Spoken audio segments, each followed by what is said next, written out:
제가 이제 군 생활을 하면서 세 가지를 항상 중요하게 생각을 했는데, 비무장지대에 가서 지뢰밭에 서보기도 했었고, 소통을 끊임없이 해야 된다는 것이죠. 궁극적으로 더 높은 자리로 올라갈 수 있도록 하는 원동력이 되지 않았는가.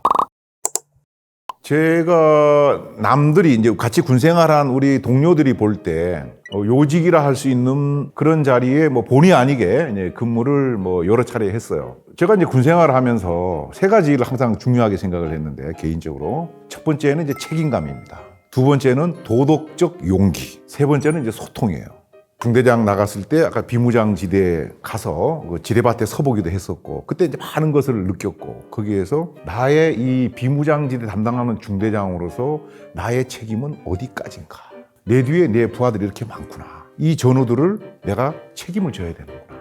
이런 어떤 책임감을 그때 아주 절실하게 많이 이제 느꼈었고, 그것이 그 이후에 어느 자리에 가서 저한테 어떤 벅찬 임무가 주어지더라도 내가 해결하지 않으면은 누구도 해결할 수 없다는 그런 생각을 갖고 완벽하게 하려고 사실은 노력을 했어요. 그런 것을 어떻게 보면은 제 상급자들로부터 인정을 받고, 그 다음에 이제 우리 이제 그 부하 전우들로부터 우리 부대가 이렇게 힘든 게 있지만은 우리 대대장님이, 우리 연대장님이, 우리 사단장님이 당신이 책임지고 저렇게 하고 있구나 하는 것을 제가 이야기하는 것이 아니고 부하들이 이제 그것을 느껴서 같이 따라와 주고 했기 때문에 이제 계속 갈 수 있었고, 두 번째는 이제 이게 도덕적 용기인데, 도덕적 용기라는 게 뭡니까? 내가 이러한 언행을 했을 때 불보듯이 뻔한 나한테 불이익이 올 것을 알면서도 내가 뭔가 하는 거란 말이죠. 제 상관들도 때때로는 지시해서는 안 되는 것들을 지시하는 경우들이 있어요. 그때마다 저는 한 번도 그것을 따라준 적이 없어요.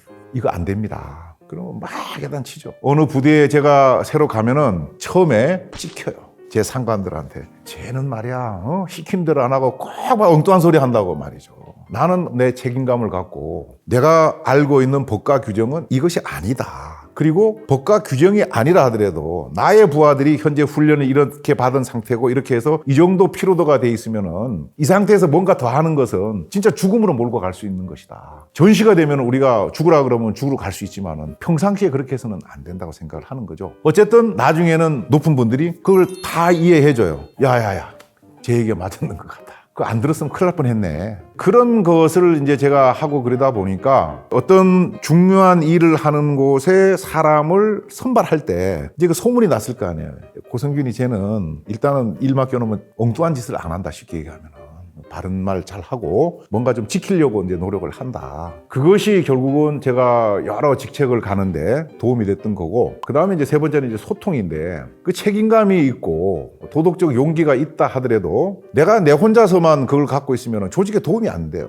내가 있는 위치에서 나의 이 책임감과 나의 도덕적 연계를 갖고 내가 수행하는 업무를 다른 사람들이 이해할 수 있도록 해야 되는 것이고, 그 다른 사람에는 나의 상관도 있고 나의 동료도 있고 나의 부하 전우들도 있는 거죠. 그렇게 하려고 그러면 소통을 끊임없이 해야 된다는 것이죠. 그래서 이 책임감과 도덕적 용기, 소통, 이 세 가지는 제가 대략 대위 때부터 끊임없이 지금 이 순간까지도 내가 군 생활하고 지금 자유 대한민국의 민주 시민으로 살아가는데도 대단히 중요한 거라고 저는 생각을 하는 거죠.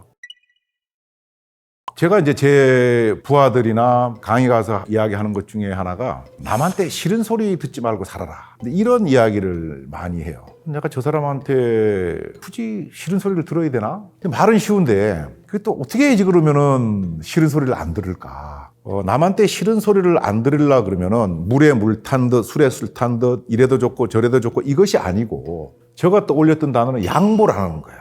뭐가 됐든 간에 내가 좀 양보하겠다는 생각을 가지면은 남한테 싫은 소리를 들을 필요가 없어요. 주는 사람한테 누가 욕했어요. 군 생활을 해보니까 궁극적으로 더 높은 자리로 올라갈 수 있도록 하는 원동력이 되지 않았는가. 저는 이렇게 이제 생각을 하는 거예요. 예를 들어서 이제 우리가 똑같이 100km 행군을 했는데 수통에 물이 떨어졌다. 그런데 나는 어쩌다가 보니까 수통에 물이 한 방울 남아있다. 이거 내 거니까 내가 먹는다고 누가 뭐라 그러겠어요.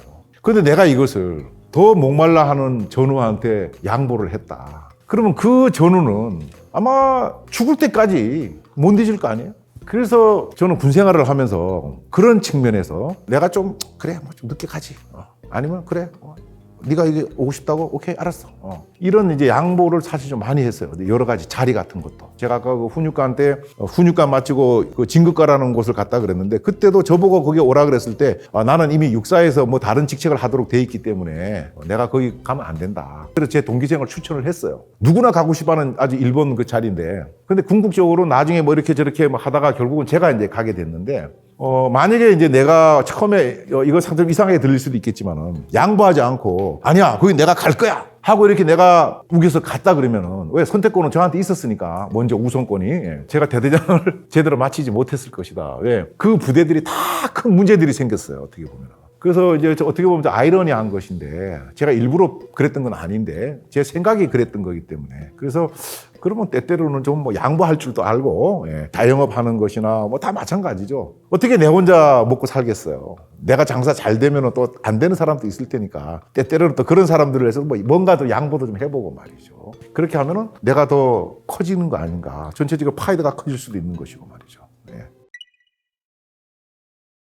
중령 때 육군본부에서 이제 근무할 때 그 당시만 해도 육군본부 그 각 사무실에 여군 하사들이 한 명씩 있었어요. 주로 이제 이게 워드 작업 같은 거 하고 뭐 이렇게 했는데 우리 사무실이 야근을 제일 많이 하는 사무실인데 연말에 이제 일이 이제 많이 몰려갖고 우리 중령들 대여섯 명이 과장님 대령분하고 48시간인가를 한 잠을 못 자고 사무실에서 이제 일을 하는 그런 상황이 있었어요. 그때 여군 하사 보고 야, 대통 너 내려가고 워드 우리가 알아서 치고 뭐 이렇게 할 테니까 너 내려가 자라. 그리고 이렇게 해도 48시간 동안 같이 있더라고 보니까. 그것뿐만이 아니고 그 전에 육군본부에 조기축구회가 있는데 거기에 유일한 여군이었어요. 거기 총무예요. 조기축구회 총무. 그 휴일만 되면은 그 조기축구회 가서 이제 공차고 그런다고 다른 사무실에 있는 우리 그 선배 후배 장교분들이 야, 너희 사무실에 암흑의 하사는 진짜 대단하다. 그 왜 그러니까. 걔 말이야 주일마다 와가지고 일요일마다 와가지고 공차고 말이지 안 빠진다는 거예요. 그래서 우리가 물어봤어요. 사무실에서 야 너는 사무실에서 야근을 하느라고 피곤할 텐데 휴일날 좀 쉬지 뭐가 또 공차고 그러냐 그랬더니까 웃기만 하고 말을 안 해요. 그러다가 어느 날은 이제 우리가 저녁에 동네에 나가서 이제 회식을 하고 집으로 들어가다가 그 동네 길거리에서 만났어요. 시간이 뭐 한 9시쯤 됐나? 걱정이 돼서 야, 이건 좀 늦은 시간인데 숙소에 안 있고 돌아다니냐 그랬더니까 가방을 딱 이렇게 하더니까는 도장에 갔다 온다는 거야. 그 무슨 도장? 그랬더니까 뭐 이런 이게 찍는 도장파로 갔다 오는 줄 알았으니까 그게 아니고 합기도 도장을 이제 그래서 이제 그 다음 날 또 물어본 거예요. 야, 축구 하는데도 피곤할 거고 야근하느라도 피곤한데 또 합기도 도장은 또 뭐냐? 찌우기만 또 말을 안 해요. 그러다가 어느 날 이야기를 하는 거예요. 고중령님, 제가 장교가 되고 싶습니다. 그래? 그 간부사관 그거 하면 되지. 근데 쉽지 않을 텐데 그 장교 생활하고 뭐 이렇게 하려고 그러면은 또 씨 웃는 거예요. 그 시험 봤어요. 합격했어요. 그래갖고 교육 받을 때도 뭐 상당히 좋은 성적으로 상까지 받고 장교가 된 거예요. 그러면서 그러는 거예요. 사실은 내가 이 하사로 왔지만은 장교가 되겠다는 꿈을 갖고 준비를 해나갔던 거야. 일단 장교가 되면은 부하들이 다 남자잖아. 그러면은 그걸 지휘하려고 그러면은 남자들 뭐 좋아해요? 축구밖에 없잖아요. 그러니까는 축구를 하러 다닌 거예요. 조기 축구회. 그것도 총무라는 직함을 갖고 열심히 한 거예요. 열심히. 거기에다가 운동도 좀 해야지 부하들한테도 탁 자세도 나오고 그걸 차곡차곡 준비해 나갔던 거지. 그걸 보면서 야, 이 친구 뭘 해도 성공할 것 같아. 그리고 나중에 이제 돌다가 제가 사단장을 나갔는데 그 사단에서 근무를 했더라고. 그래서 내가 물어봤어요. 그 사단에 있던 그 행정보고관 주임원사한테 근무 잘했다는 거예요. 병사를 다 이렇게 장악해갖고 리더십 발휘 잘하고 말이죠. 그래서 야, 우리가 잘못 본 게 아니었구나. 제일 중요한 거는 이 함께 한다 그러는 우리가 더불어라 그러잖아요. 그런 생각을 갖고 있느냐 안 갖고 있느냐, 이것이 성공이냐 실패냐 이렇게 가는 어떤 바로미터가 기준이 될 수 있다. 그 성공하는 사람들은 대체적으로 나 혼자만이 아니고 내 주변 사람들하고 함께 행복하겠다는 이제 그런 생각을 기본적으로 갖고 있다고 저는 느꼈어요. 그렇지 않은 사람들은 보면은 자기밖에 몰라요. 그래서 이 조직사회는 사실 그 좀 경쟁이 치열하잖아요. 그래서 예를 중령에서 대령으로 진급하려 그러면은 육군본부 기준으로 하면은 각 사무실에서 중령이 뭐 한 대여섯 명, 7, 8명씩 있다 그러면은 그 중에서 한 명이 대령 될까 말까 한다 이 말이죠. 그 사람이 심리가 있으니까 자기를 이제 보호하려고 그리고 내가 잘 돼야 된다는 생각을 갖고 있으니까 내 사무실에 내가 이제 이렇게 근무를 하고 있는데 내가 이제 올해 이제 진급 들어가야 돼요. 그런데 뒤늦게 내 동기생 한 명이 자리가 없어갖고 자리 찾다가 야, 나 너 사무실에 가서 좀 근무하면 안 되겠냐고 하는 경우가 생기잖아요. 대부분은 사실은 그거 좀 안 왔으면 좋겠다고 자기가 결정할 권한이 있는 건 아니지만 그런데 저는 봤어요. 딱 한 분만 그래 그거 뭐 관운이 또 있고 말이야 같이 재밌게 하면 되지 와 그렇게 해서 인사부서에서는 그 사무실로 분류를 해줬어요. 사람들은 걱정이 되죠.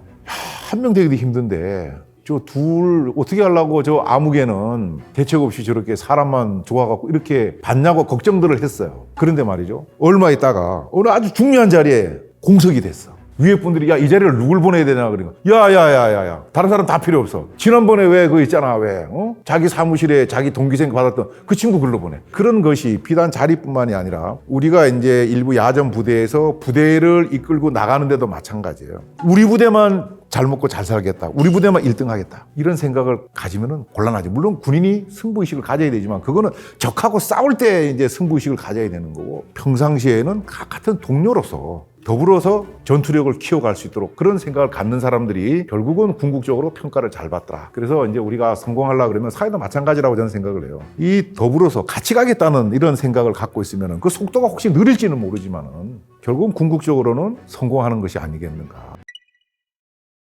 대체적으로 보면은 자기의 이제 방향이 명확해. 내가 어느 방향으로 가야 된다는 걸 알기 때문에 우리가 볼 때 두려움이라 생각할지 모르지만은 그런 사람들은 그걸 두려움이라고 생각하지 않고 어려운 관문, 난관으로 이제 생각한다는 거죠. 훈육관 할 때 그때 보면은 훈육관이 이제 소령이고 그 밑에 생도들이 있잖아요. 그 생도들 중에 이제 중대장 생도라고 있는 거예요. 4학년. 1, 2, 3, 4학년이 이제 한 개 중대를 만들어서 생활을 하는데 그 중대장 생도가 이제 중대를 자체적으로 이제 끌고 나가는 거고 훈육관은 한 다리 건너서 이제 지켜봐주면서 이게 완전히 뭐 엉뚱한 방향으로 가면은 방향 이렇게 틀어주고 뭐 이런 이제 역할을 이제 하는 것인데 제가 훈육관 처음 갔을 때 우리 중대장 생도는 어떤 것도 두려워하지 않았고 오히려 훈육관이 두렵거나 걱정이 돼갖고 뭐 이렇게 물어보고 그러면은 항상 준비가 돼 있어요.